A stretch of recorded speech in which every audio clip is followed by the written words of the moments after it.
All right, here we go. George Chidi, welcome back to VladTV. Proud to be here. Thanks.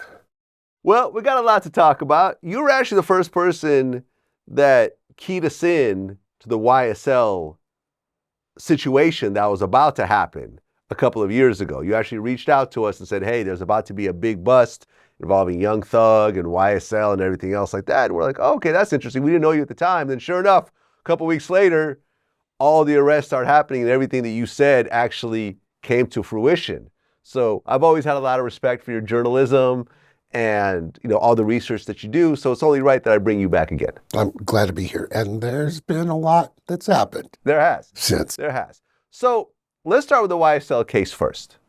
Now, since our last interview, there's been allegations, and I think Trump may have actually made these allegations, because a lot of the case is focused around the murder of Nut. Right, Donovan Thomas. Donovan Thomas, exactly.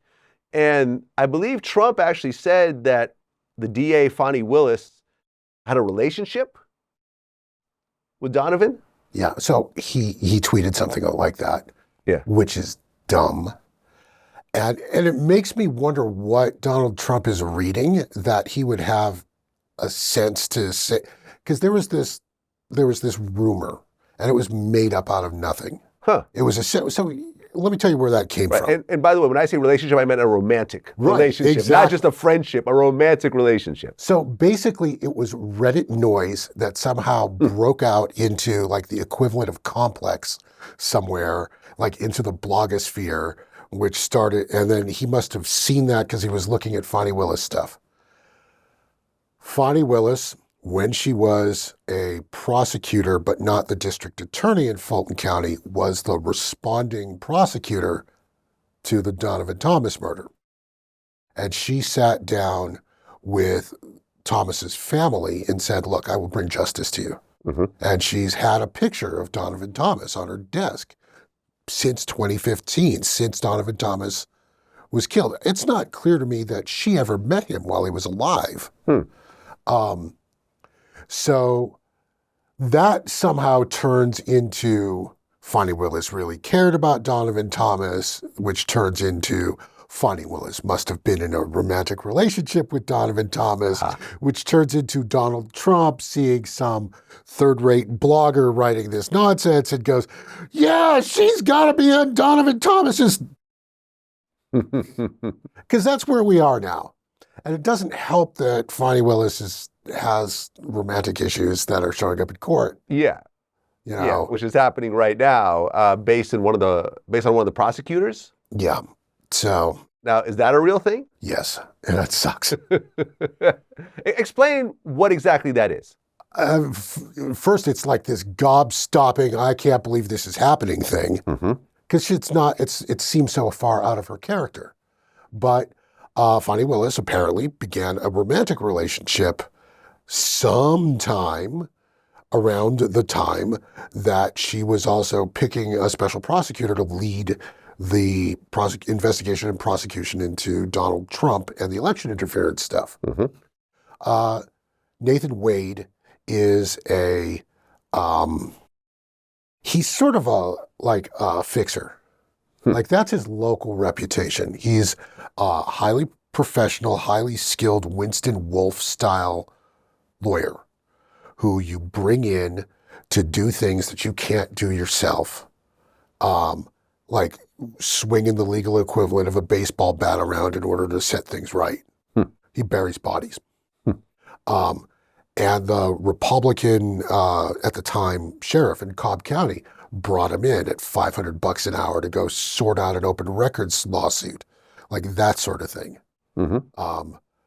She went through two other choices. One is Gabe Banks, who represents the occasional rapper, and was a colleague. But she also approached Roy Barnes, who was the former governor of Georgia.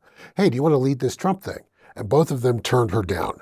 And so she turned to Nathan Wade, and he came in. And the question is whether or not they were romantically involved before she brought him in or after she brought him in. Because there's a big legal question about whether or not she's paying somebody that she's romantically involved with. Right. Like, it creates an appearance of impropriety. If the appearance is legally sufficient, that's enough to knock her and him off the case. And if they're knocked off the case, some other district attorney from some other part of the state gets the case, and we wait for another year or however long to see whether or not this actually gets judged. Got it. Okay, so let's go back to the YSL case. You know, because since our last interview, a lot of stuff has happened. A lot. So if I'm going down the timeline since our last interview, back in August of 2022, Young Thug and Yak Gotti got new charges for possession of a machine gun. Right. So that landed after the cops arrested Young Thug at his house. Yak Gotti was there. So was Lil Duke, along with like cases of promethazine syrup and a Glock that had a switch on it. Yeah. And that's it. Okay, so are they all charged with it, or is it just one person? They're all charged. Gotti is still in jail, and he's facing the charge along with Young Thug. Duke cut a deal. And I am awaiting his testimony. So is he going to testify? The terms of his deal say if he is called, he must testify. Aha. And he's got a lot to say. Okay, can he plead the fifth? No. Aha. Or else he goes back to prison. Or else he goes back to prison. And how many years will he get? I think it was 10, but I'd have to look it up. Sheesh. And then in December of 2022, you start to see these plea deals come together, and the most high-profile one was Gunna. Right. And I kind of saw that coming.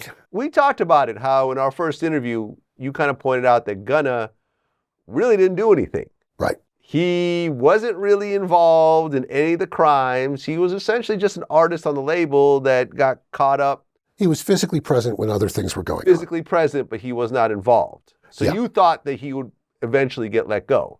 Yeah. And in retrospect, it becomes clear that I think the district attorney wanted him roped into the case in order to get his money off the table, and in order to raise the profile of everything and to have the two of them sitting next to each other in court.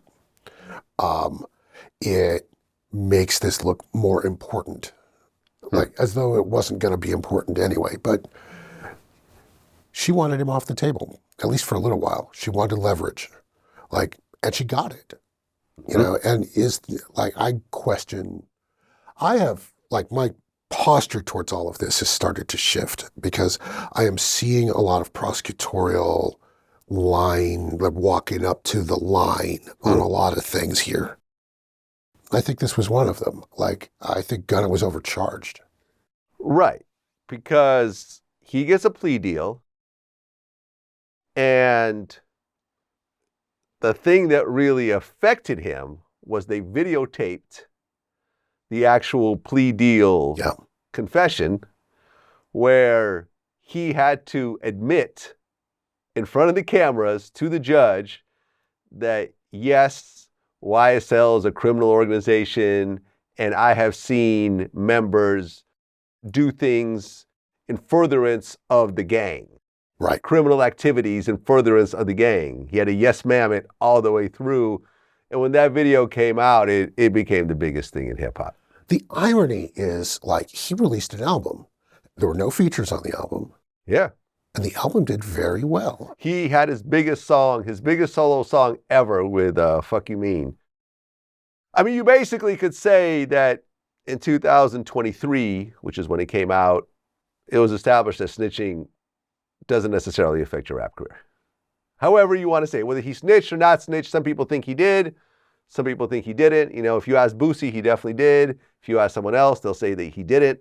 But regardless of what it is, he said what he said. It's out there forever, and the album did well, and it kind of shows that the rap fans kind of don't care. Yeah, I think it depends on who your fans are. Right. And I think it depends on what kind of music you're making. Well, he makes gangster rap. He does. He does. But he's also exceptionally talented. He is. And honestly, I think that makes the difference. Yeah. people are willing to overlook things when they believe that the quality is there. Overlook in the sense that like they're holding rappers to this ridiculous standard around snitching. I was talking to some folks who are in the families of folks who were on trial in the YSL case. And when the snitching stuff came up, like they're essentially telling me, this is not a conversation that you should be having. Like, you're not in the street. This is not something that should concern you. Mm-hmm. If you're not in the street, it should not be something that concerns you. Yeah. Like, and most hip hop fans are not in the street. No. They're white kids in the suburbs. Right. Or black kids who don't engage in crimes. Right. Middle-class black kids or black kids who just, may know somebody like that, but that's not them. Right.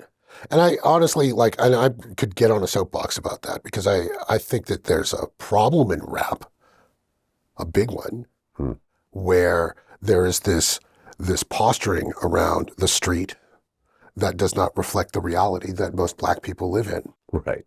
And I think we see it with the Gunna thing and the snitching stuff. Well, at one point, Young Thug's lawyer put in some paperwork that basically said that Young Thug is rotting in jail and his incarceration is unjust. And the Cobb County Police responded and said, this is a jail. It is a detention center. It's not the Ritz-Carlton. Yeah. Which I thought was kind of funny. Yeah, that's Cobb County all day, by the way. Like, they could be like that. Thug is in a better place than he would be if he was in the Fulton County jail. And I remember talking to you about that in 22. Yeah. Since that conversation, 25 people have died in that jail. Wow. It is a record. In Fulton or in Cobb? Fulton. Oh, okay. In Fulton. Like where most of the YSL defendants are being held. Oh, okay. So Thug is in a different... He's in a different jail. Is there a reason for it? They didn't want Lucci and Thug in the same prison. Aha. Okay. And that actually makes some sense when you think about it. So Lucci was in Fulton. Yeah. And Thug was in Cobb. Yeah, and Lucci got stabbed in Fulton. He did. Because Fulton's a mess. Right, and we'll talk about that. Okay.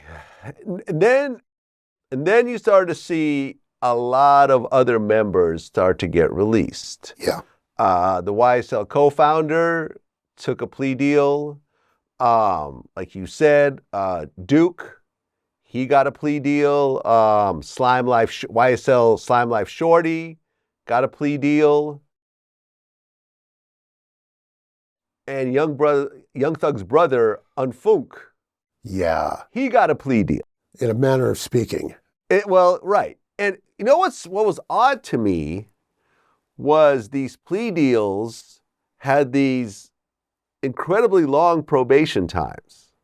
10 years probation, 15 years probation. Like, I've never heard of this. Is this common or not? No, it isn't. It is uncommon. They were really, really... frankly, they were bad deals. And there were attorneys who were talking to me like, I would never have allowed my client to take that deal. There were a lot of folks who were looking at that like they're being set up. Like, is this person, they're just going to follow that guy and 6 months later they're going to, which is what happened with Unfunk. He was riding in his girlfriend's car. There was a gun in the door passenger side of the door. Mm-hmm. Cops either knew that or had suspicion that there was something going on. They were following him, pull the car over. There's the gun. He's driving, possession, end of discussion. Yeah. Gone. Right. Now, when you're on probation, you don't even need just cause to actually search your car or your house or anything else like that. You're technically still in prison. Yeah. You're just allowed to be outside of the walls. Yep. So you don't have the rights of a regular American citizen. They can go in and search and grab whatever they feel like it if they feel that there might be something going on. And in his case, pulled him over, found the gun. So his 15-year probation suddenly ended after, a couple of months? I think it was 10. I'll check. Okay, 10 years. Maybe you're right. But yeah. Still, he's doing 9 years and whatever, in state prison, which are also falling apart. But he's gone, and there's basically no appeal to it. It was 9 years probation. Yeah. Yeah.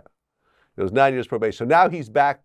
He's going to have to do 9 years or whatever. We're talking about a guy that had the mother of all second chances handed to him. Yeah. He was in jail on a murder charge, convicted. Brian Steele, Young Thug's lawyer, got him out because of a technical flaw in the way witnesses were managed during the trial, during his murder trial. He got out of a murder conviction and was on the street. And all he had to do was not commit crimes, and he was free forever. Yeah, I mean, in the words of Boosie, what he felt that the DA was doing, I think he called it like a rat recycling bin. I've never heard of plea deals like this. 15 years probation. What the fuck? You're a recycling bin. You're a rat recycling bin. You know what that is? No. You're a certified rat, right? Right. Now you're recycled in the system for the rest of your life because you can't stay off drugs. Because everybody's calling you a rat. You're just discombobulated. You can't stay off drugs. So you're a rat recycling bin. You get recycled in a bin every 3 years. You're going to get dirty urine. You're going to get some kind of charge that keep you violating. You're a rat recycling bin. Where he essentially knows, he feels like they knew that if they throw these guys back out there, they're going to do something because they're still in the same area. They still are surrounded with all the beefs and all the potential violence. So they're going to do certain things to protect themselves, which means usually illegal things because they're not legally allowed to carry guns and so forth. Yep. Boom. They get their confession. They give them probation. They violate probation. Then they get the jail time too. So it's a win-win for the DA. Yeah. And it also demonstrates just how screwed up the world is right now. And we're seeing it with some of the witnesses who are showing up and testifying in this case. One guy he's on the witness stand for about 2 weeks, and he's clearly like 1 foot in and 1 foot out of the street. He's got a deal. He absolutely has to testify, but he doesn't want to besmirch Young Thug and YSL because he still lives on Cleveland Avenue. Like, he says the wrong thing. A reasonable person would believe that somebody would come after him. And so he's giving these non-committal, roundabout answers that he believes will satisfy the terms of his plea deal without screwing up Young Thug in the process. And in the meanwhile, sounding like he's like a crazy person. And I'm sitting here thinking like a juror watching this. Like, I don't know if I believe a word that's coming out of your mouth right now. Like, because the motivations are super obvious. Yeah. It's pretty crazy. We'll talk about that in a second. So, as we're gearing up for the actual trial, in the middle of the courtroom, Young Thug gets a pill handed to him in open court while the cameras are rolling. And he just sort of looks at it, and he doesn't do anything with it.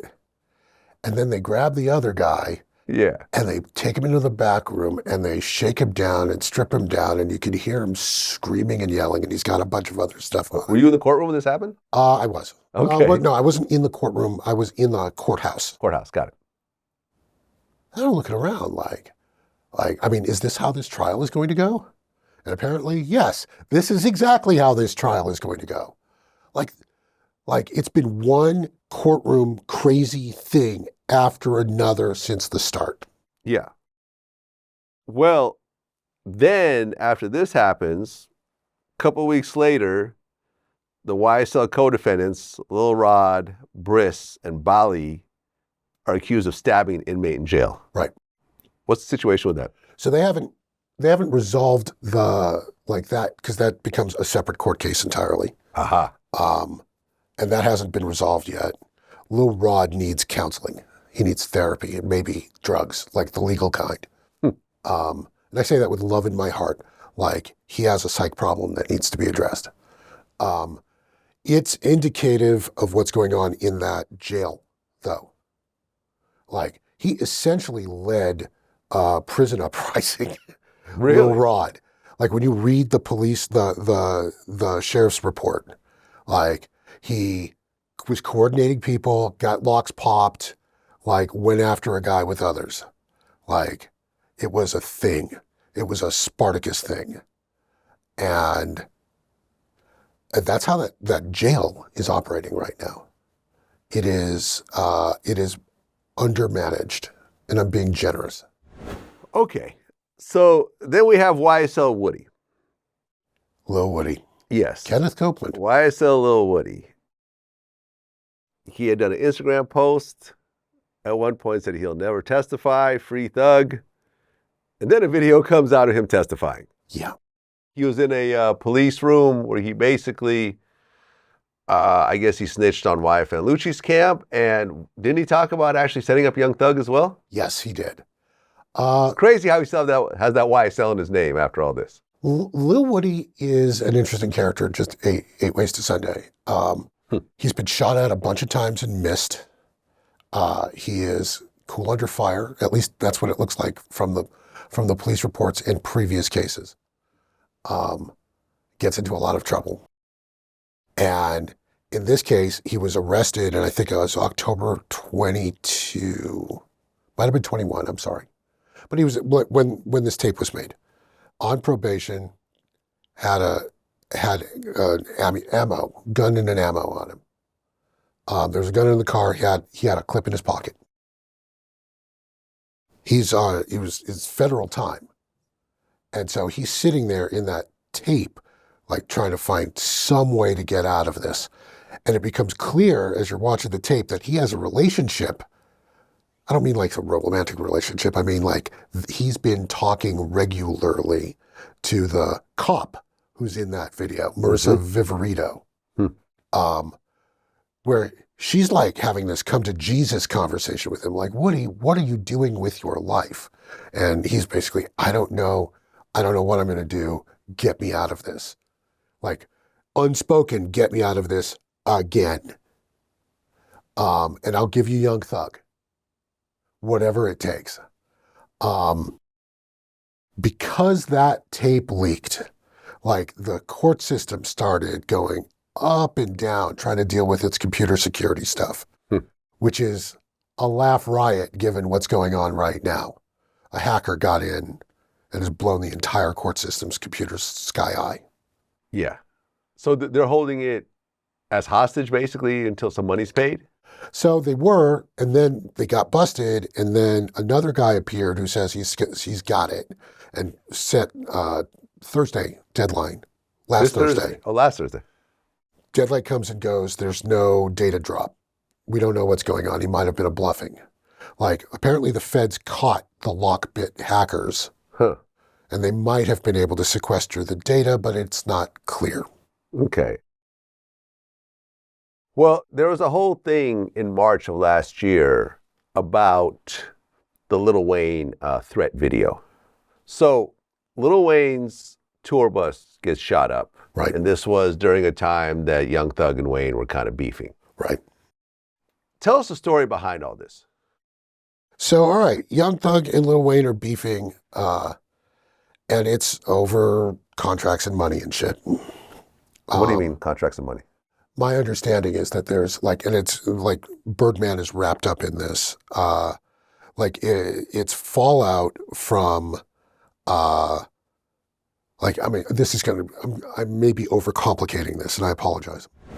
So, Young Thug and Lil Wayne are beefing because their camps are smashing heads. And Thug is performing in Louisiana. At the same time, Lil Wayne is performing in Atlanta, at Compound, I think. And Thug gets booed off the stage in Louisiana because everybody's aware of the beef. Right. Lil Wayne is like the hero of that town. And Lil Wayne, like that's his crew. Yeah. So they get pissed at Lil Wayne here and decide they're going to go shoot up his tour bus. Like that gets led by Jimmy Winfrey is the leader of the sort of group that chased the tour bus into Cobb County, drive by, shoot up the tour bus. No one got hit, right? No one got hit. Winfrey got arrested, convicted, did his time, got out, and then got hit with the RICO in this case. Wow. How many years did he get for that? 5. 5 years for shooting up a tour bus full of people? Yeah. Seems a little light, don't you think? Well, nobody got hurt. Yeah, but still. I know. This there it is is. attempted murder on how many people? There's probably like 7, 8 people in that bus. Like, okay, all right. Maybe it was the quality of witnesses that they made them cut a deal, and he got a good deal. And by the way, like there are a lot of folks who've been sort of telling me that some of these deals were too good. Like something was going on at the district attorney's office that was. But anyway, he gets out. He gets hit with the RICO and goes on the run. They don't catch him in. They catch him in Vegas like a year later. Huh. Yeah. Okay, because I guess there was a threat that Young Thug made to Lil Wayne, which they tried to put into evidence, but ultimately became inadmissible in this YSL RICO case. Right. And there's like, and oddly enough, I'd call that a rare win for Young Thug on that sort of thing.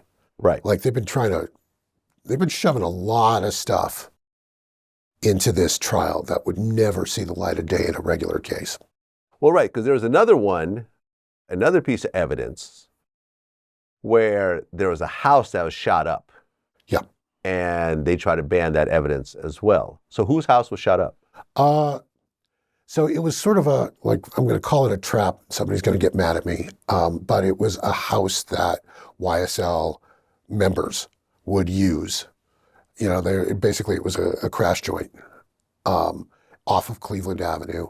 One day, and this is where they arrested Shannon Stillwell, who was hiding in the undercroft of the house. I'm not sure why that didn't get in now that I'm thinking about it. Well, then in April of last year, an alleged YFN member ends up hog-tying a YSL member and assaulting him. You're talking about the video. Yeah. Right. That was in a state prison. Like people initially thought it was happening in Fulton County. But this was somewhere else. This was somewhere else. It was in a state prison. But it's evidence that this sort of beef is still going on. Right. It's a mess. Yeah. And then in June of last year, a deputy got arrested and charged for trying to smuggle contraband to a YSL defendant. Yeah. So who was this deputy trying to smuggle contraband to? So let me start with this. Again, the jail is screwed up. I think it was, I'm not sure who the target was. What I do know is that it is one of several cases of misconduct that has happened amongst the Fulton County Sheriff's Office and their employees, sheriff's deputies and other folks. It was, her name is Akiba Stanley, and it was being smuggled to Christian Eppinger. Was this the case? I think this was the part. Okay, I'm sorry. Because Akiba Stanley was also accused of having a personal, intimate relationship. Exactly. With Christian Eppinger. Exactly. Christian Eppinger has also had a sort of a history of non-compliant behavior in the jail. There was this whole shakedown at one point where he fought with SWAT team members who were trying to search his cell. There is a video of Christian Eppinger. This is Bad Briss. Eppinger is accused of shooting a cop 6 times, including once in the back of the head as he was being arrested on an assault charge. He goes to jail and somehow manages to establish a relationship with a sheriff's deputy. There's a video of her sitting on his lap with his finger in her mouth. Wow. And this is crazy. That and then the drug smuggling thing, but not they're averaging a deputy a month being arrested and charged with a crime at the Fulton County Jail. Well, this whole time, they're still trying to gear up for the case. The case still has not started. And although Young Thug has the best lawyer in Georgia, the majority of these guys have public defenders. Yeah. Lil Rod in particular, go on. Exactly. And I guess for the entire RICO case, they're only getting paid $15,000. Right. And I remember we had this guy called the lead attorney. He's a lawyer out here who, we do interviews with sometimes. He basically predicted they're going to go bankrupt trying to try these cases because it's going to go on for 6 months or a year. I mean, this is like below minimum wage. I think one of the lawyers said she's going to have to do OnlyFans in order to get by. Like DeWilliams, that's Lil Rod's lawyer. And she just 2 weeks ago asked to be taken off the case again because of the lack of payment. She's a relatively young lawyer. Like there's this, like part of it is because there were 28 defendants and each one needed a lawyer that was separate from the others to negotiate whatever they needed to negotiate on their own. There's a public defender's office. There's a conflict defender's office for when you've got two. And for everybody else, they just pick whoever they can. You sign up saying, I will represent somebody. And they come to you and say, you're our like second level conflict person. Will you take this case? She didn't know. She said, yeah, I'll take that one. And oh. Yeah, she's got student loans. This is the only case she can represent. Yeah. Yeah. Okay, and then in August, the YSL co-founder, YSL Mondo, he gets arrested by the feds where they found guns and drugs at his house. Now, was he already given a plea deal? He wasn't charged. He wasn't even charged. He was not charged. He was not part of this case. Wow. Like, and honestly, there were big questions about whether or not he was a co-founder of anything related to this. Frankly, I think he may have been overstating his role in things. Because there's publicity in it. At one point, Fani Willis had been representing him when Fani Willis was in between work. She had left the district attorney's office, was working as a private defense counsel and represented that guy.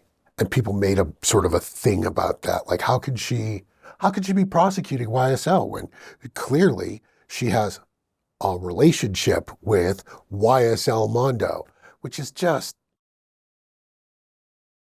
the internet talking at us. I honestly don't think YSL Mondo is that important. Got it. Okay. And then a couple months later, YSL Polo enters the courtroom. And this is the guy that was doing all types of weird, erratic stuff. Yeah. Mostly it was a put on. My understanding is that he has a psychiatric problem, but it's not anything like what you were looking at in court, that was an exaggeration. It was an act. It was an act. And the judge wasn't buying it. Neither was the other judge buying it. Like, but everybody sort of looked around and like, what are we getting out of keeping this guy in the case?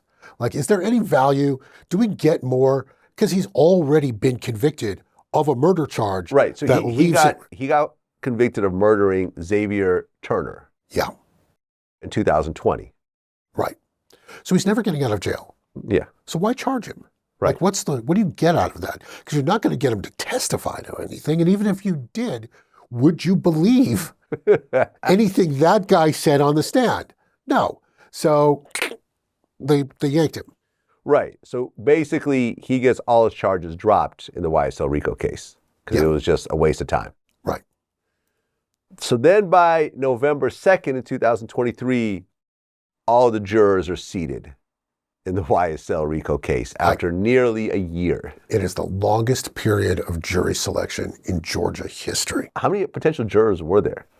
More than 2,000. Sheesh. More than 2,000. I went through this at one point.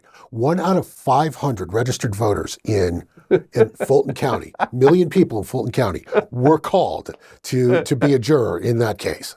Right. And the problem with getting jurors to be on this case is that they're telling people that it's going to be, 6 months to a year? Yeah. And you'd be hard-pressed to get a working person to agree to take a year out of their life. How much you get paid as a juror? I believe it's $25 a day. $25 a day. Yeah. Never mind a year. That's like $3 an hour. 2 weeks is a hardship for most people. Yes. And I saw like dentists getting out of this thing for hardship. And I'm like, you've got 300 grand in the bank. Yeah. Nope, my practice will die. And she was right. Her practice would be dead if it was done. So basically you get a jury that's filled with government employees whose salary are still going to get paid. People who are working for large government contractors, like who have an agreement with the government to pay when their folks are covered, retirees or folks who are still living with their parents. And I don't believe there are any of the latter. Right. I remember watching a documentary about the OJ case. And it almost seems very similar that by the time that it really got to trial, all the working and educated people were not part of that jury. Yeah. You were left with a group of people that were basically unemployed,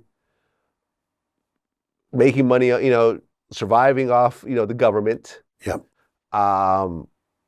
Living with their parents still. So you did not have a group of people that were very sophisticated. Or honestly representative of the community at large. Exactly. Like, I'm glad you brought up the OJ case because people have been wanting to say, well, this is like the Tory Lanez case. It's not like the Tory Lanez case. It is much more like the OJ case. The OJ case, yeah. Like, because it's going to goes for a long time. It is a media spectacle. And it hits in exactly the sort of weird seam that the O.J. Simpson case hit.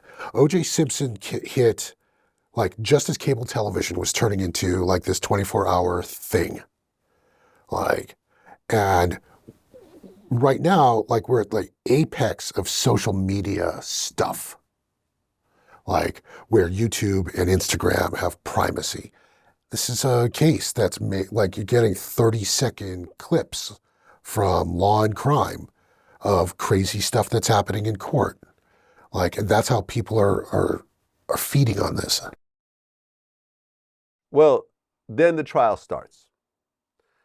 And you get into the arguments of what can or cannot be admissible in court. Now, Young Thug's lyrics were one of the key points in the prosecution.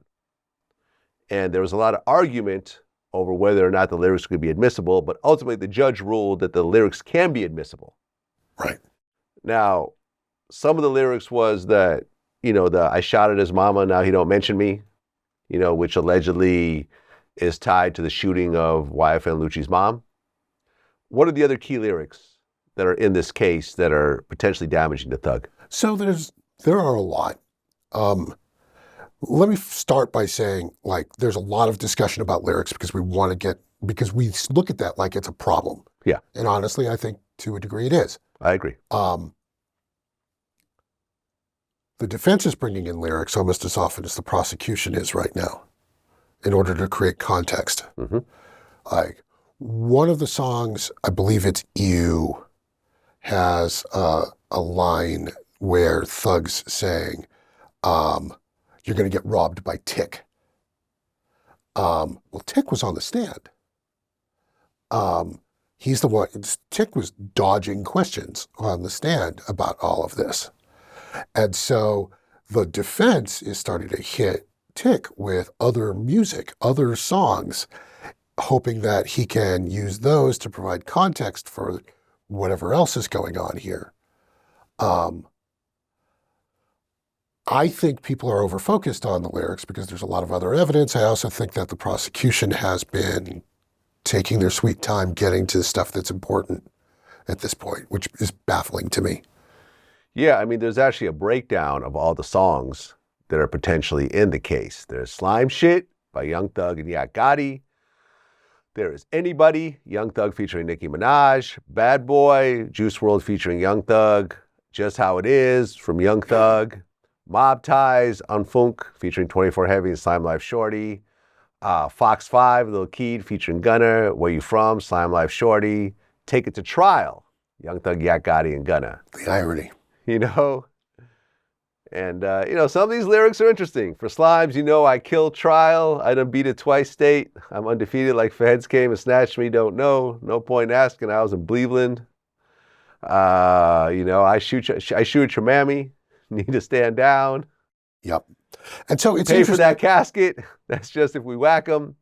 There's a whole lot. There's also Slatty by Young Stone Life.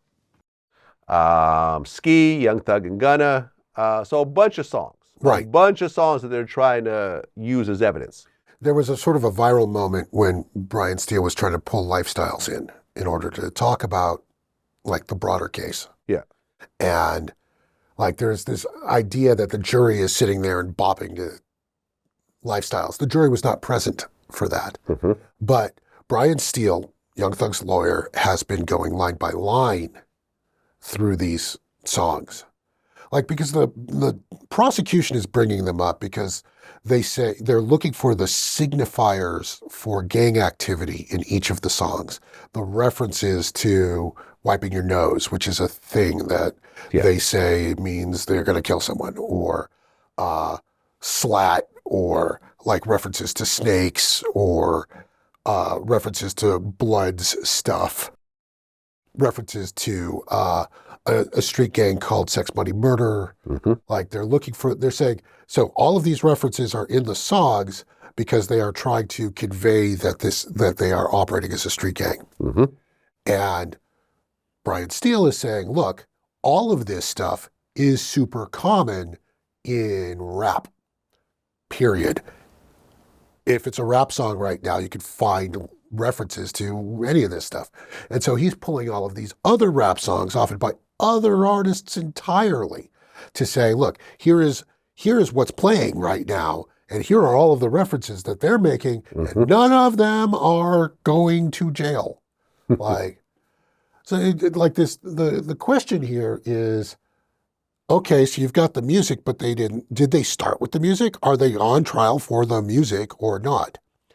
Because there's a dead body, and there are shooting victims, and there are bullet holes. Yeah, I mean, Young Thug's attorney basically played a bunch of songs where artists have used C's instead of B's. Right. In songs that potentially are not gang-related songs and so forth. Although some of the songs are gang-related songs. Maybe they are. Maybe it's they're not not actually illegal to make a song that's about a gang stuff. No. The question is whether or not you're committing actual crimes. Right. And you had the argument over what these various words mean. So Young Thug's lawyer said that Thug stands for truly humble under God. Now, yes, people have lots of acronyms, like Thug Life. You know, Tupac says, the hate you give infants. The hate you give fucks everyone, blah, blah, blah, right? Now, I think most people are smart enough to know that certain words are acronyms, but there's certain words that you make acronyms after the fact for. Right. A backronym. Yeah. A what? A backronym. Backronym. Okay, I didn't know there was a word for that. So these are, from my, just intelligent standpoint, these look like backronyms. So does he say that in some of his songs, truly humble under God? I'm sure he does. But the first thing you hear when you hear Young Thug is like, okay, he's saying he's a thug, like how Tupac popularized the word and Trick Daddy, popularized the word and so forth. I think Brian Steele is doing his job. Yeah. Like the whole, doubt. Find a way, give somebody a reason to doubt. I don't actually think anybody's going to believe that. Like, I don't think that jury that lives in Fulton County, like 9 black men and women on that jury are going to hear that and go, that's plausible. I think that makes sense. Surely this is an upstanding citizen who should, come on. Right. But they also don't care. This is about item 935 on the list of things anybody should give a damn about. Yeah. And they know that. Well, right. YSL Tick, when he was on the stand, when they asked him what slime meant, he said, slug, love, I, me, everything. I'm sorry. The net thing here is you're listening to this you all sound ridiculous. If you're just sitting there as a juror, you're a 65-year-old grandmother that stopped listening to rap when the Beastie Boys left, MCA died, something. You're listening to this and you're like, I don't know if I believe you. I also don't care. Did you shoot someone? Okay. So the trial's underway and there's cameras all in the courtroom. And then on November 30th of 2023, I guess one of the cameras kind of pans to the jury real quick. And before you know it, the internet detectives literally started naming all the jurors by name and started posting their pictures and social media accounts and so forth. Now, the judge asked the media not to record, but at that point, the damage has already been done. I'm going to be fucking pissed off at No Jumper forever over that shit. And they were like, oh, well, like, I got it. It was legal. And I'm like, so I had to drop 2 house payments on legal fees in order to get me and my crew and other journalists back into that courtroom. So that summer, like there had been some blogger had reported or photographed something from that courtroom that they weren't supposed to. And the judge arbitrarily, in the middle of all the cracking down about other stuff, barred everybody except one camera guy from Channel 5 and the Atlanta Journal-Constitution's reporter from the room. Huh. The AJC did not have a pool agreement, which is to say, like, I couldn't use their stuff. Mm-hmm. So I was just in another room. And I'm like, this is a violation of the First Amendment. This is an open courtroom. I have an obligation to be in there because my readers are expecting me to speak authoritatively about what's going on. Mm-hmm. And so I hire a First Amendment lawyer and I end up getting a bunch of other people in and we have a whole big argument and the judge is like, oh, I agree. Like, I don't know which one of you is screwing up, but I can't punish you all. Here's a new set of rules. Please follow them. And then like a month later, not even, No Jumper, who isn't in the courtroom, No. takes that mistake and amplifies it. And I fucking like, we need to be able to get into courtrooms. The alternative is judgment in secret. Okay. Well, could this potentially cause a mistrial? Or has that boat, sailed at this point? Could it retroactively, after the conviction, if there is a conviction, of course, So could they say, oh, no, there's a mistrial? Because... You're asking the right question.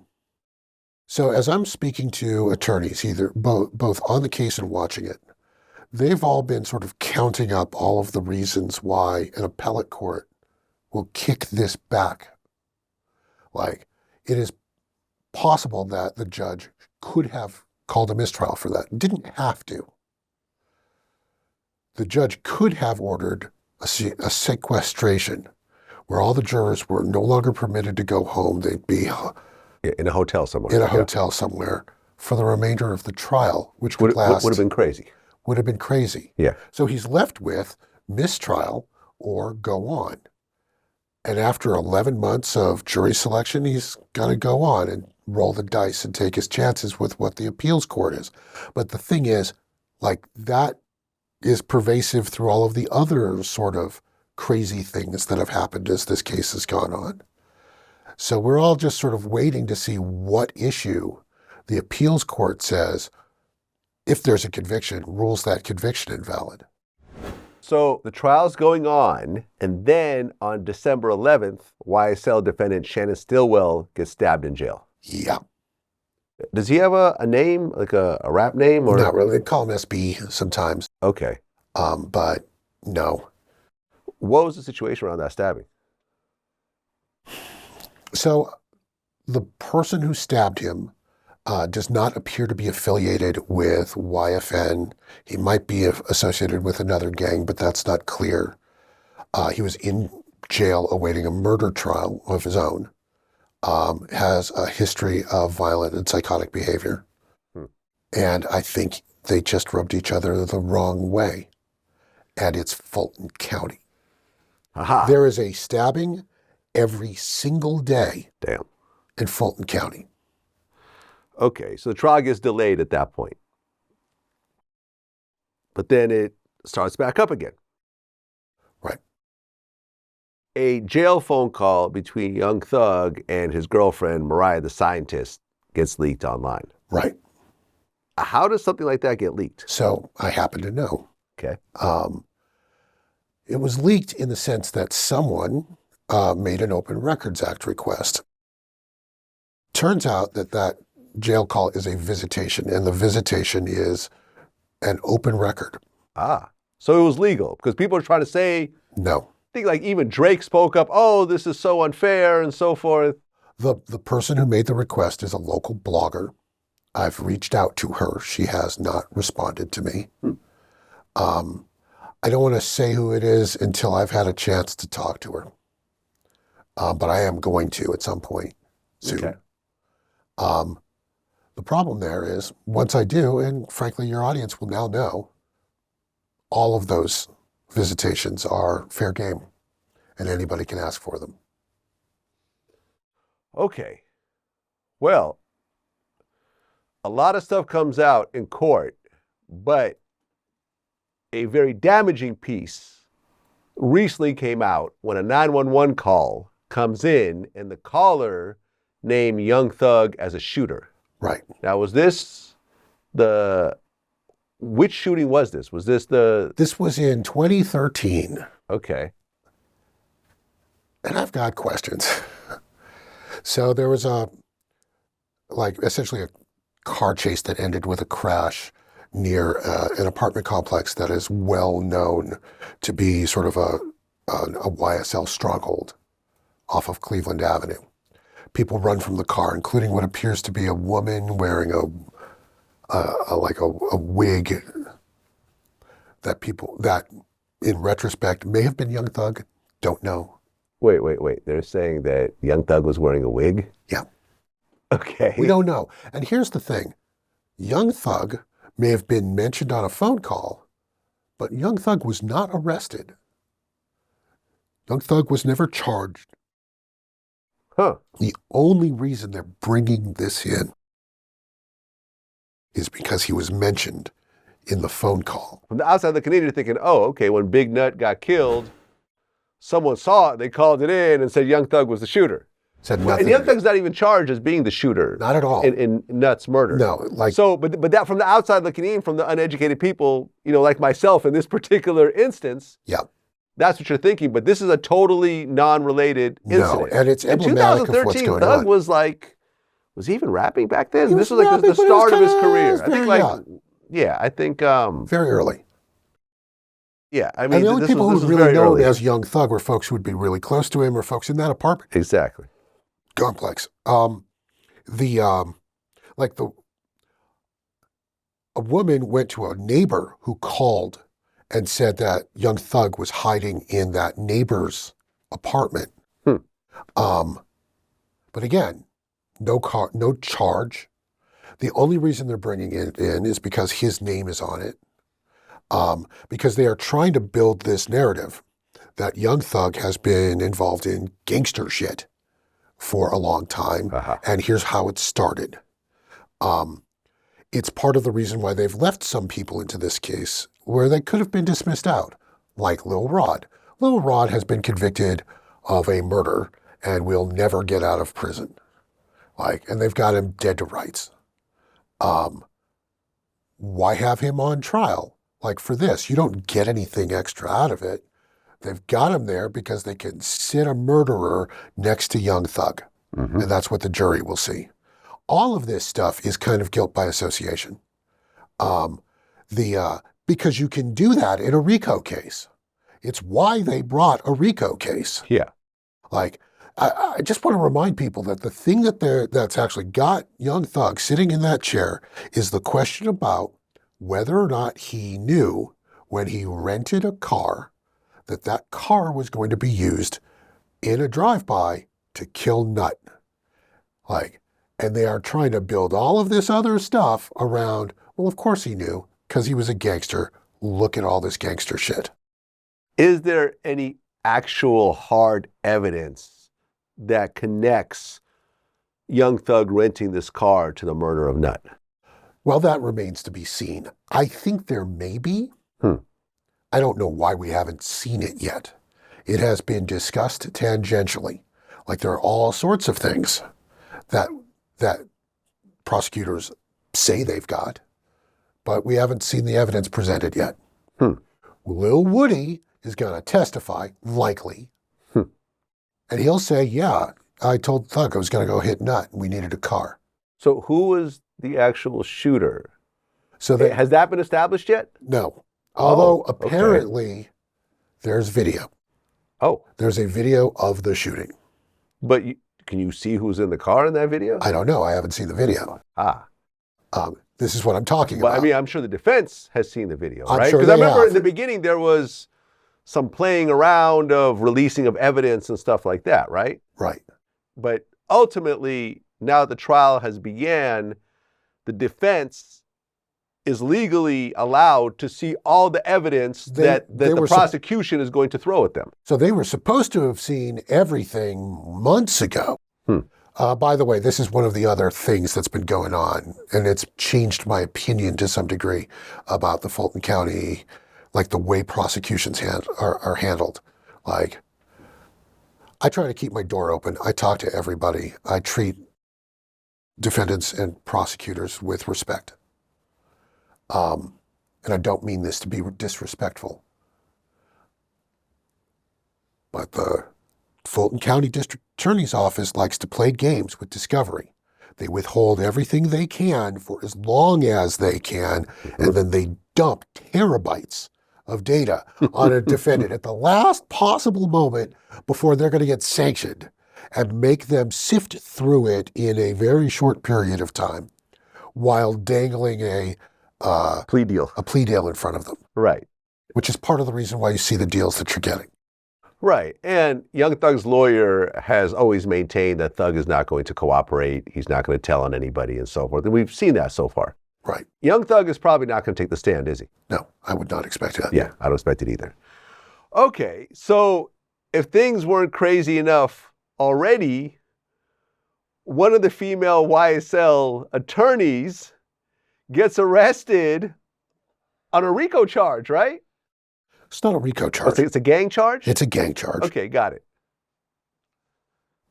I'm just gobsmacked by this, by the way. So she's in court on another case. Right. And here's that somebody's got a warrant out. Calls the dude, says, they're looking to arrest you. You should probably ditch your phone. Right. And to be specific, the reason why this is improper is because she was not his attorney. Right. If she was his attorney, this would have been fine. Perfectly fine. But she was just trying to be cool with the gangsters, basically. She was trying to, and I haven't spoken to her about it, but she was, what looks like plainly to me, trying to protect one of her clients from what would have been on that phone. Yeah, it's crazy. And she was quite a character. Like, all her old videos came out. Third attorney on this case, arrested for a charge. Yeah. 3 lawyers. Do you know how rare it is for a lawyer to get arrested for anything? Like, I asked the state bar about this. They don't keep records on it. It's that rare. I mean, is she going to be disbarred over this or no? Maybe if she's convicted. Aha. Yeah, she's done. Like, wow. It sucks. Like, to lose your whole career over one phone call for a client that isn't even your client. So she, and again, I think she did that because she was afraid of what was on that phone and how it might implicate one of her clients. Because they'll go through that phone and look at all the text messages and all the Instagram stuff and go, oh, like there's a bunch of FaceTime stuff or whatever. Like that's that dude and one of her clients doing dirt. Like, but it's still like soliciting the destruction of evidence. And well, yeah, because to go along with this craziness, at one point, the Zoom call in trial gets hacked. Yeah. And it was some kid that sounds like he's from some foreign country starts screaming, "Free Thug, Mistrial." Yeah. To open court. So let's talk about that because in a little more detail, because the security issues, like the computer security issues and the courtroom security issues, have been like a massive part of this trial. Some months ago, like after the Percocet incident with Young Thug, at one point they shook down Lil Rod because he smelled like marijuana after they came in after a break, and he's hauled into the back rooms and he's strip searched screaming, and they find marijuana sewn into his underwear that he had smoked in a bathroom. The next day, they start searching everybody who goes into the courtroom, and like one of the attorneys has his anxiety medicine in like one of those 7-day things. Right. Well, it's a drug not in an approved container. By the way, that's not an arrestable offense. Right, but he still gets arrested. But he gets arrested. Yeah, it's crazy.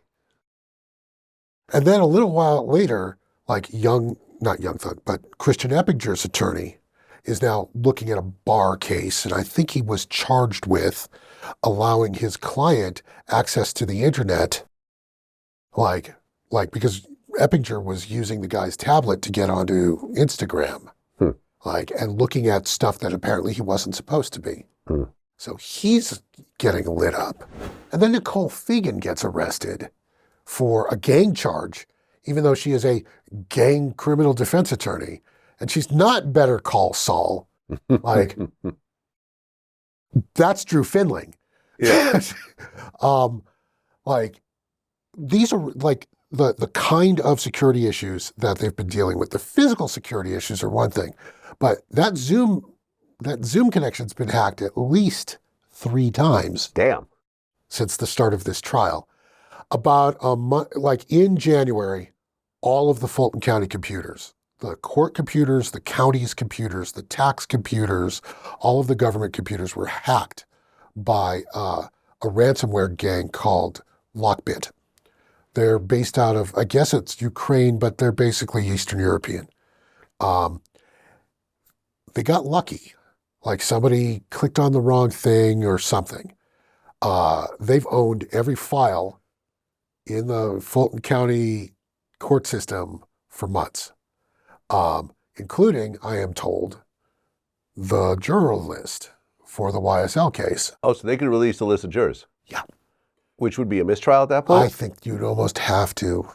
Wow, and you'd have to start all over again. All over again. Sheesh. And that's not even the worst of it. Like, they were claiming that they'd had the Trump stuff. I don't actually believe they did, because I'm pretty sure the FBI sequestered all of the Justice Department sequestered all of the Trump stuff years ago.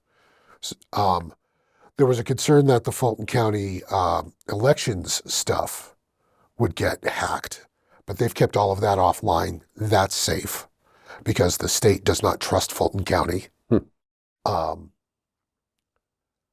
They were supposed to release it 2 or 3 weeks ago, and then it disappeared, the references. And then the FBI, like 2 days later, said that they had made arrests. And then a week later, one of the hackers says, no, I'm still here. Like, I still got the stuff. Give me Bitcoins or I'm going to put it out. That was 3 days ago. How much are they asking for? I don't know. Probably a lot, though. Probably a lot. I would say multiple millions of dollars. Millions? Millions. Oh, my gosh. Well, look at what's at stake. Fulton County is like the center of the universe in some ways. You have the Trump trial. You have this YSL case. But you've also got, like, if they got to the election stuff, like Georgia, swing state, Fulton County, Trump's on trial because he was saying that there were... Yeah. Like, so the FBI went nuts trying to get a hold of him. I don't know whether or not the hackers actually got the nuts or not. Like, if he's got the nut flush, he should have fucking played it by now. I think he's just fucking with us. He wants to make it look like they paid the ransom. The Fulton County leaders are swearing on a stack of Bibles, we haven't paid anybody anything. But the computers are still jacked up. I can't get files unless I'm physically present in court. And even then, it's a pain in the ass. Well, we're now in March of 2024. How much longer do you think this trial is going to go for? I would be very surprised if it was done by the end of the year. Wow. So another 9 months. Minimum. 10 months, actually. I think it goes, yeah, could be another year. Based on everything that you've seen, and, like we talked about during this interview, your opinion starts to shift based on the new information that you consume on a monthly basis. How do you think this trial will end for Young Thug? I think let's start with this. Let's assume there's no mistrial. I think there's a 1 in 4 chance that we actually get a mistrial, but let's say that there's no mistrial. Mm-hmm. There is some evidence that I think just compels a conviction. When he was arrested, there was a switch and there was a bunch of drugs and it's in his house. And I don't think he gets to pawn that off. I think he goes to jail for that no matter what. Can someone in the house take those charges? I don't think so.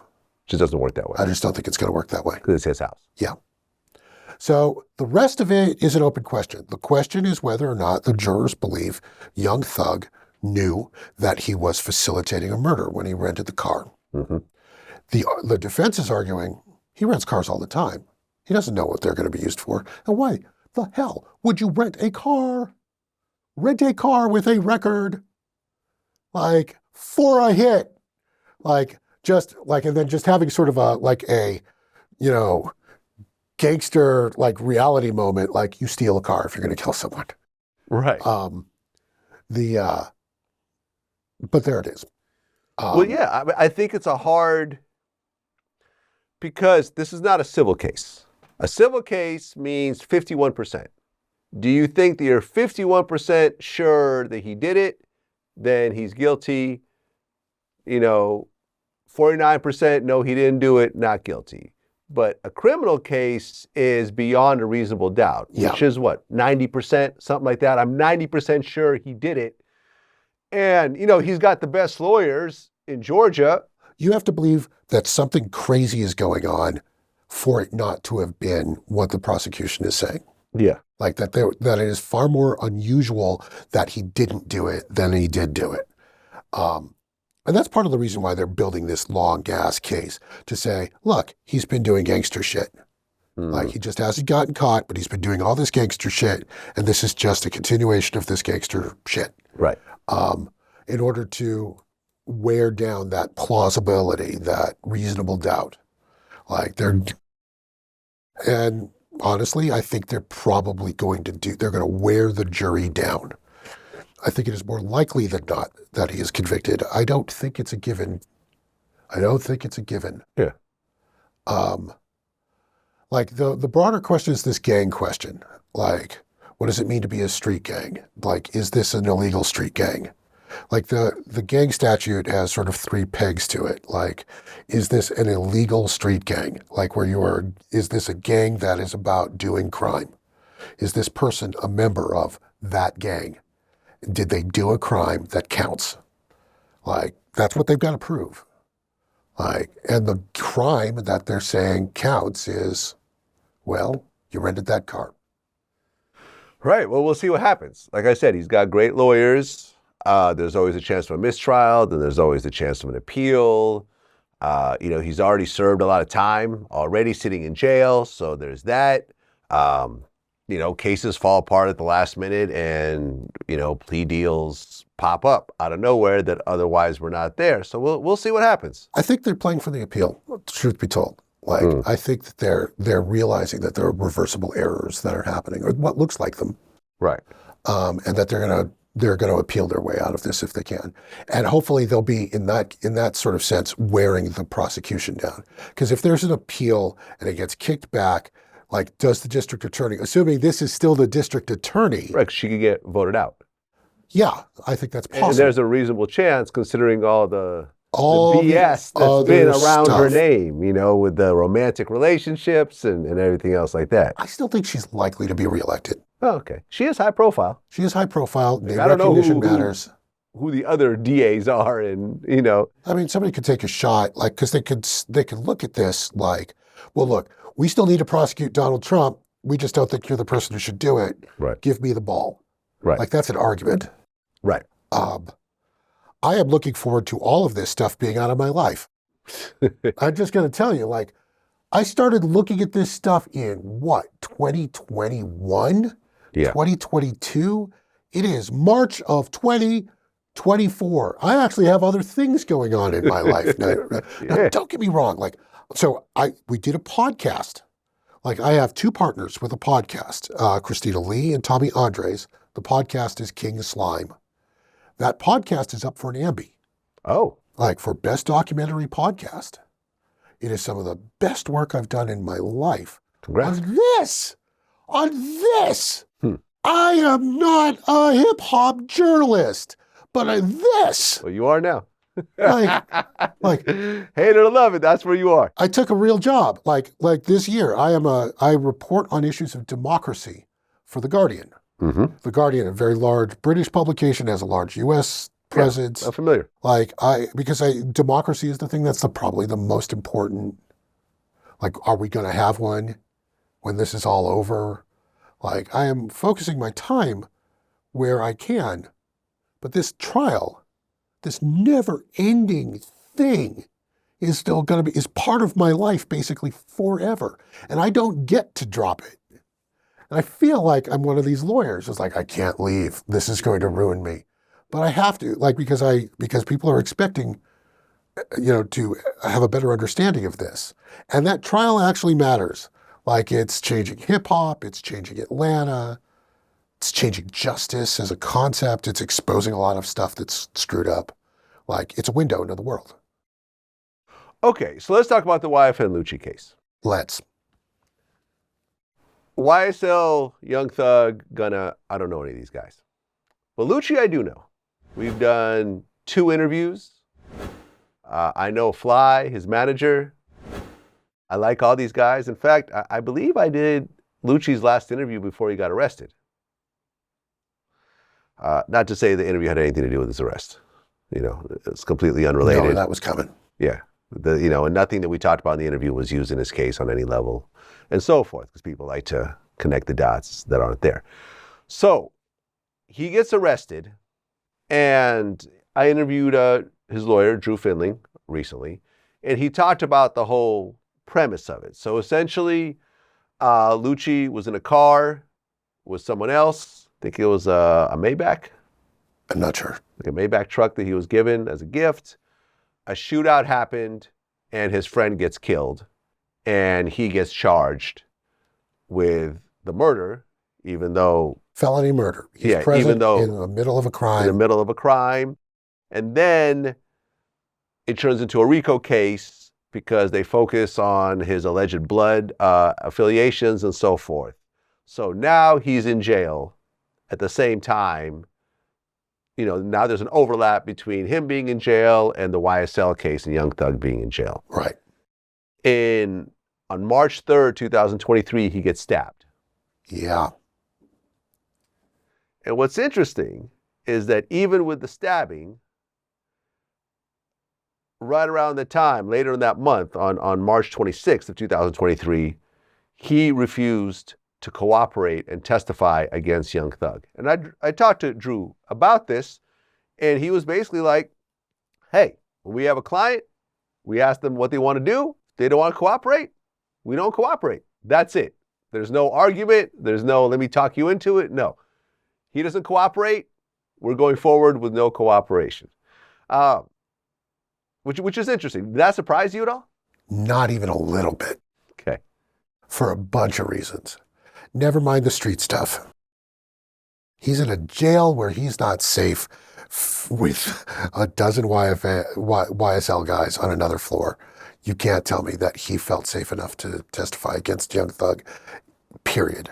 Huh. Like, even if he wanted to, he's like, his life's in his hands.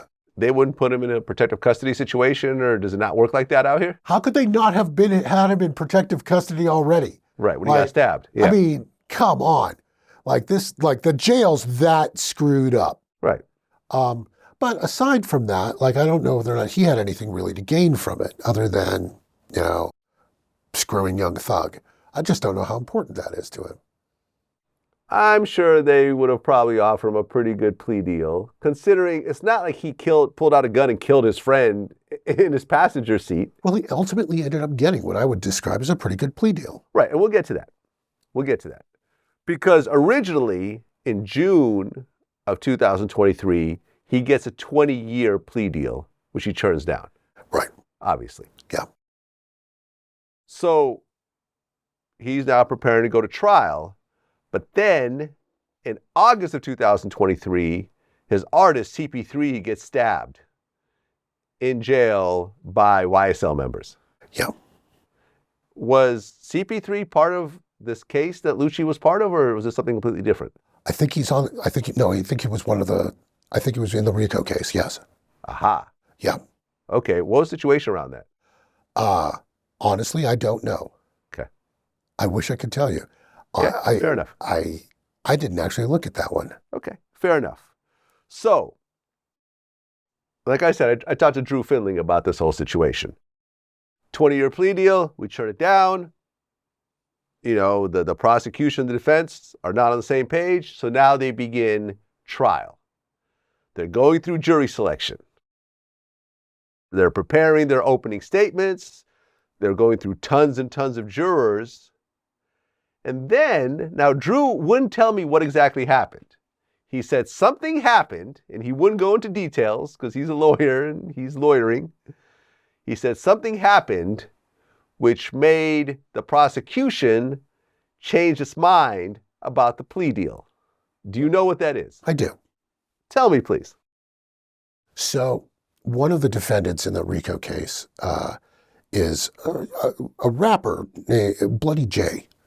Okay. And Bloody J was an up-and-comer before he got arrested some years ago. He's in jail on, I think, a drug charge. Bloody J's got a good lawyer. I was mentioning all of this, the games around discovery that the Fulton County District Attorney's Office is playing. Well, they were playing that game in Technicolor with the YFN defendants. And they did this after delaying that trial for a year in order to accommodate the YSL case. That trial was supposed to start a year ago, and they pushed it off because they didn't want the defendants from the YSL case and the YFN case in the courthouse at the same time, because it would have been a logistic nightmare for an overworked sheriff's office that was already having security issues. They didn't provide all of the discovery that they should have, not in time. And the judge, like, let's say 2 weeks or so before all these deals start to come down, like looks at the defense attorney or the prosecutor and says, you will give everything by Friday. Like, and this was like on a Wednesday. You'll give, or Monday, give everything up by Monday, or I'm going to call you, like, you're done. Rather than do that, they dropped the case against Bloody J. Huh. They just, you're done. Like, you're severed. You're out. You're in jail. What was he being charged with? He was part of the gang and RICO case here. For YFN. For YFN. Got it. Like, no, you're severed out. The other attorneys look at that and go, aha, we have a discovery problem. And then the deals start coming. Aha. So it's because of the Bloody J situation. I think so. They realized that they're going to have problems with Lucci's case. Yeah. And so they just start cutting deals that start looking reasonable. Lucci didn't have a record. He had no felony conviction record. He's being sentenced as a first offender. And honestly, like, didn't pull the trigger. Yeah. Present during a crime. Like, it was a serious crime. Somebody died. Yeah. Like, but he didn't cause that death. Not really. Right. Like, so 3 years, time served, 3 years with time served starts to make sense. Well, right. Because what happens is he gets offered, and this is what's interesting about plea deals. People think that plea deals only happen before trial. Not true. They could happen at any point. At any point before the final jury verdict comes in, the prosecution can offer you a plea deal. If they see that the case is going one way or another, they could say, hey, let's lock this in. It's a poker game. It's a poker game, exactly. So after the trial is already beginning and the jury selection happens, this Bloody J thing happens, and instead of the 20-year deal, Lucci gets offered a 10-year deal.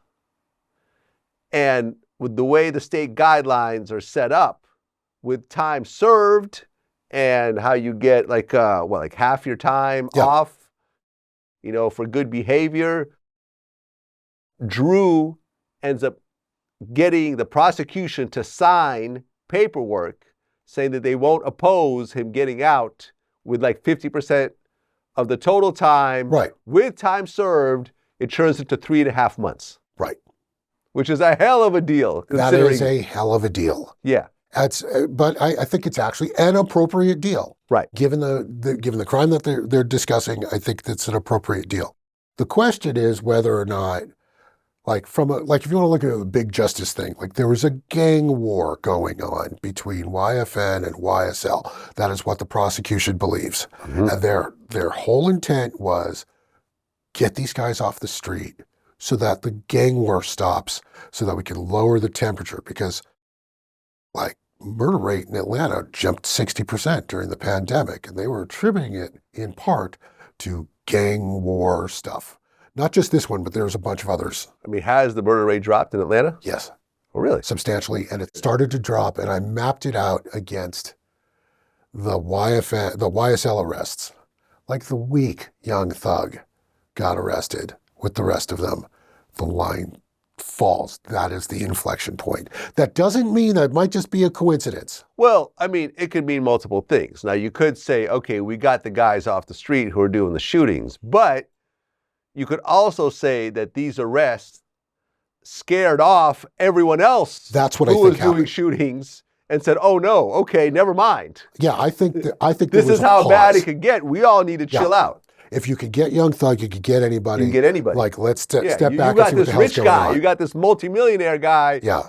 Us who are barely scraping by, we don't have a chance. We need to put our guns away. So that's part of what was going on. Yeah. I think people started to look around and go all right, are we tight enough to actually continue to do crimes if we're going to be doing these things? There's a lot going on. It wasn't just that arrest, in my opinion. And I've been watching this very, very, very carefully.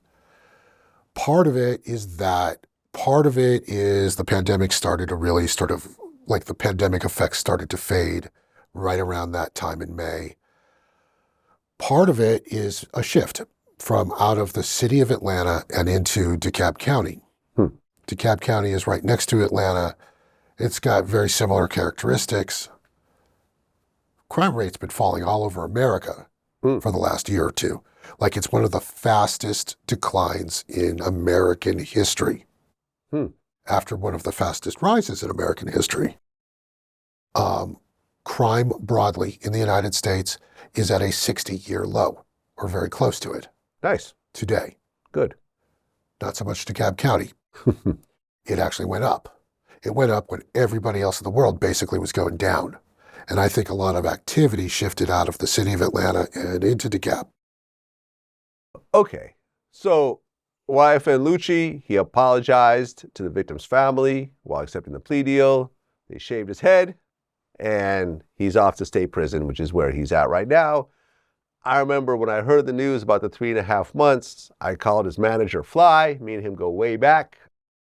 I was the first media outlet to really get behind this label. Think It's a Game Records.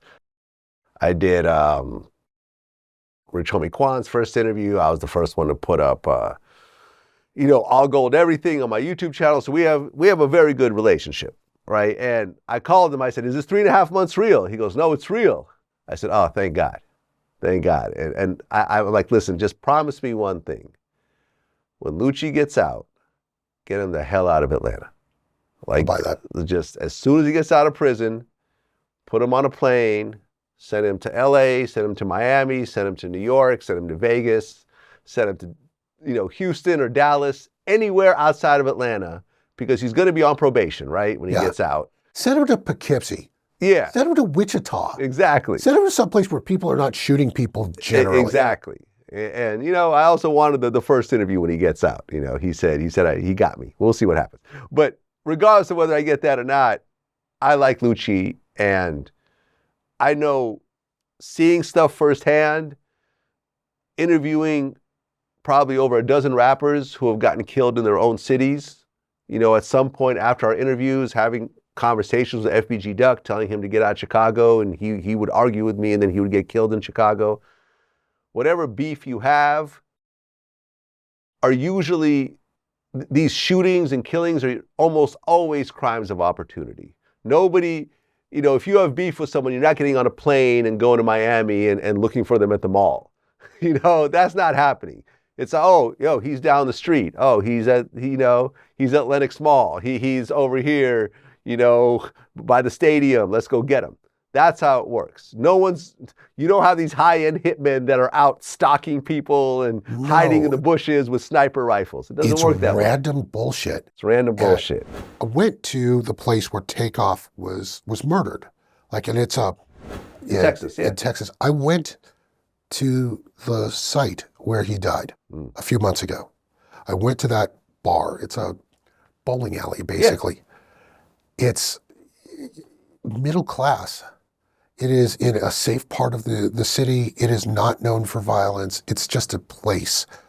It's just a place to bowl. This was, it wasn't like it's a back alley hood shooting dice in no, it was a big public area. Yeah. At Barnes and Noble. You're like David Buster's. Yeah. Getting killed. And it was because of a dice game. A dice game and the people you were around. Yeah. And it's senseless. Completely. And it had nothing to do with where he was and everything to do with the folks that were around him and this sort of instinct for violence that seems to be floating around in the rap community that needs to be addressed. So I started to look at all of this stuff because I care about criminal justice issues as a political matter. I am a political journalist looking at crime. Mm-hmm. Well, let's talk about the Trump case. Let's talk about the Trump case. So one of the things that I talked to Drew Finling about, now Drew was representing Trump at one point. And let me say, just for the record, listeners and watchers, the idea that he got Drew Finling to talk to him when I can't is a reason to keep watching DJ Vlad. Madness. What I mentioned to Drew, like I said, he was on the case. He was representing Trump. At one point, they parted ways. I tried to get him to say why. He wouldn't tell me. He said it was mutual. Why did he end up leaving your law firm and going with Steve instead? Yeah, I'm not going to really go there. I know there are articles written about it. I know Rolling Stone wrote about it, and I'll let the journalists do their explanation. We've heard some of the reasons why. What are the reasons why? Trump's not listening to him. Uh-huh. And Drew Finling is not a man who is not going to work for a guy who doesn't listen to him. He doesn't have to. Drew doesn't need Trump. Right. Yeah, Drew is good. I think I remember I just interviewed Boosie, who, Drew has been his lawyer. In fact, Boosie was the one that recommended that Drew Finling represent Lucci. He connected those two. Yeah. And I remember I asked him, how much does it cost to get Drew on your case? And he said, for about a gun charge, about $100,000. For a serious case, about $300,000. So Drew charges an arm and a leg. Now he's worth it. Yeah. I just hope he got paid up front. Yeah. Yeah, he gets paid up front. Yeah, because Trump has a record. Has a record of not paying. Yeah. Yeah, exactly. So, and we talked about how Fani Willis was using the YSL case as essentially a training ground for the Trump RICO case. Yep. And then the Trump RICO case happened. So then in August 24, 2023, Trump gets indicted. He gets taken to the courthouse. Yep. And the famous mugshot comes out, which he then sold on T-shirts and made millions of dollars. Yep. Number one, were you surprised that he got arrested and he got a $200,000 bond, which of course he paid right away and he got out? Of course. So I have an interesting sort of posture on all of this because of my own sort of involvement with the Trump case. Okay. So if I sound like a big, sort of circumspect in my comments, it's because I need to preserve, what I'm saying for court. Mm-hmm. I'm a witness in the case. Okay. And let me spend a minute or two explaining that. On December 12th, 2020, as a journalist, I was writing for The Intercept. I went to the Georgia Capitol to go watch the electors. All of the electors for all the states gather on the 12th, they vote. The electors go on January 6th to go get counted. Now we know what happened on January 6th. Well, on January 12th, while I was there, I noticed an old friend who's a a young Republican who would have been one of the Republican electors if Trump had won in Georgia sort of blow by me without acknowledging my presence and go into a room. So I pulled out a camera, went live stream, walked into the room and asked what was going on. And they immediately sort of hustled me out and but they lied to me. They said it was an education meeting. And it turns out that I had just walked into the fake electors. I put up a tweet of the image from the live stream asking my friends to identify, and they identified them as folks who would have been Republican electors. About an hour and a half, 2 hours later, the Georgia GOP chairman comes out and explains that, yes, okay, we were doing an electoral vote like the Democrats were, but we need to preserve our legal case because we've got a legal case going and we needed to do this. I find out later that they were deliberately instructed to lie to the media about what they were doing, and that's what they did with me. And that turns out to be significant because it's the basis for the fake electors scheme and the election interference case for Trump. So 2 years ago, I was subpoenaed and I testified in front of the special purpose grand jury.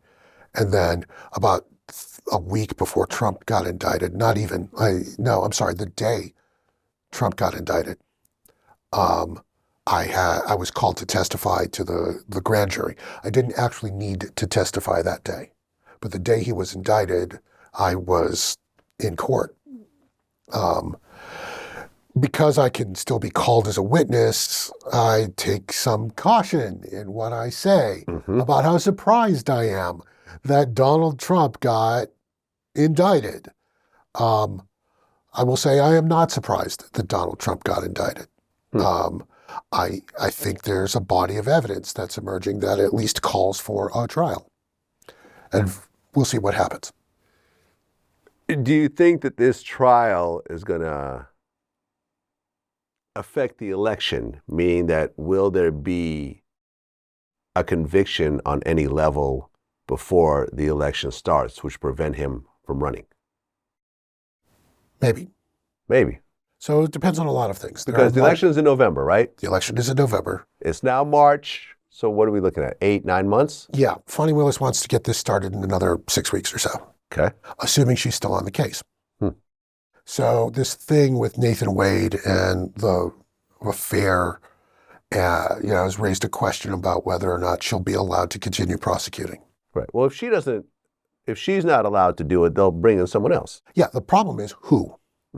So if she's lifted, then it goes to the Prosecutors Council of Georgia.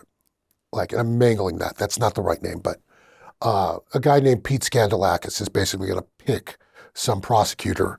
Could be from the Atlanta area, could be from the middle of nowhere. If he picks a hard right Republican, that guy might just drop the case entirely. More likely, they'll start to reinvestigate it from scratch. Because they have to discount everything Nathan Wade has done.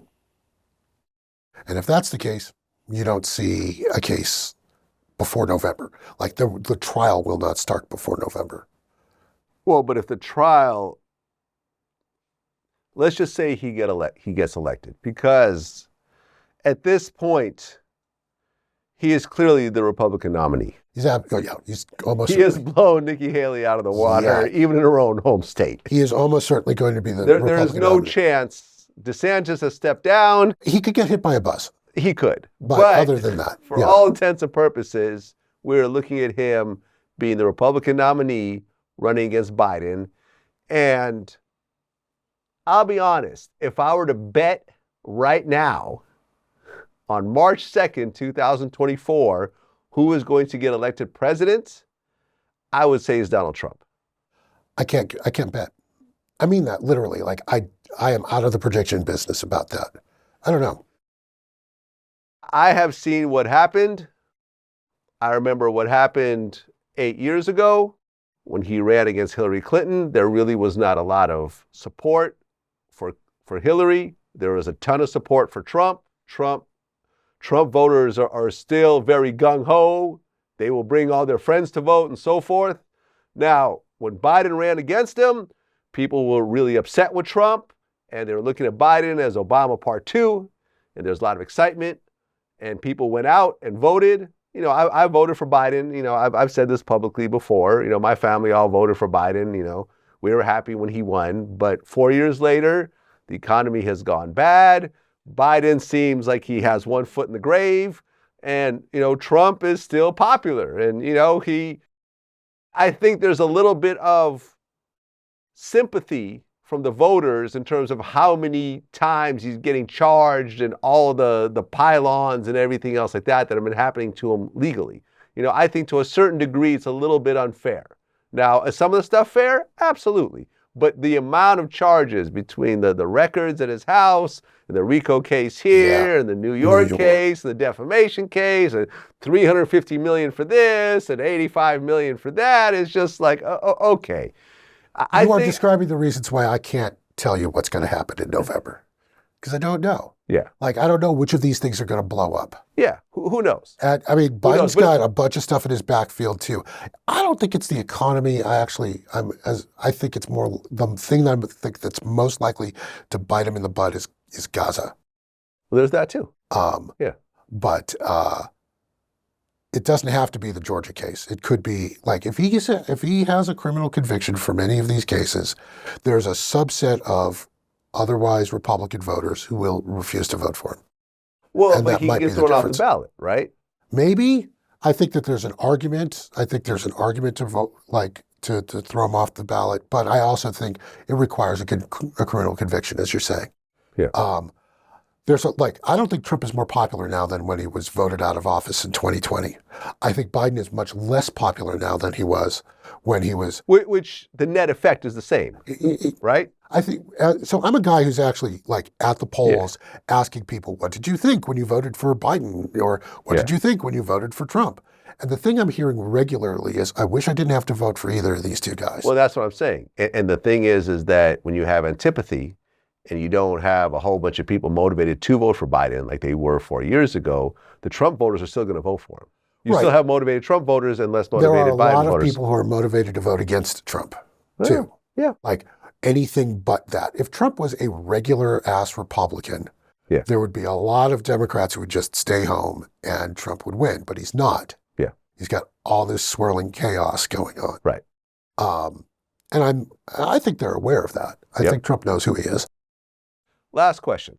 Since our last interview, I found this picture of you.